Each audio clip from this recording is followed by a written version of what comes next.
सन्नी सागर entertainment channel के लाल button को दबा दीजिए और नए नए गानों का मजा लीजिए।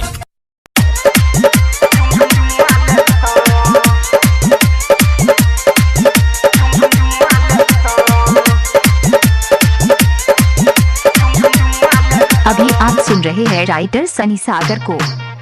मलहवा छौरा गहय बुआरवा छौरा गहय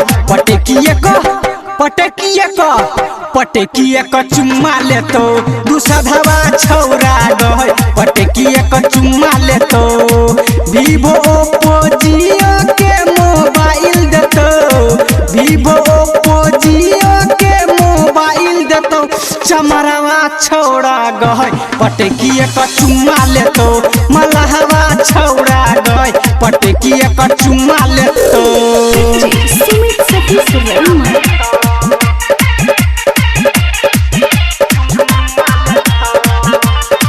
अभी आप सुन रहे हैं राइटर सनी सागर को। न चले ने छौरी गे रसता चिखले तो समान तोहर सबटा न चले ने छौरी गे रसता चिखले तो समान तोहर सबटा होठ में लगाबैले होठ लाली देतो कान में पेड़ होइले कान बाली देतो मलहवा छौरा गहय पटकिए क चुम्मा लेतो दूसधवा छौरा गहय पटकिए क चुम्मा लेतो।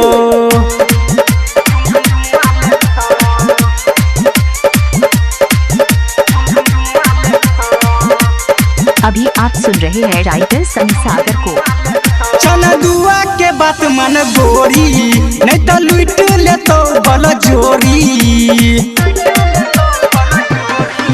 चनदुआ के बात मन गोरी नहीं तो लुट लेतो बल जोरी राइटर सोनी सागर हरिया में टिप्पू देतो राइटर सोनी सागर हरिया में टिप्पू देतो मलहवा छौरा गहय पटकिए क चुम्मा लेतो गुआरवा छौरा गहय पटकिए क चुम्मा लेतो वीवो ओप्पो जियो के मोबाइल देतो वीवो ओप्पो जियो के मोबाइल देतो चमरवा छौरा गहय पटकिए क चुम्मा लेतो मलहवा छौरा गहय पटकिए क चुम्मा लेतो।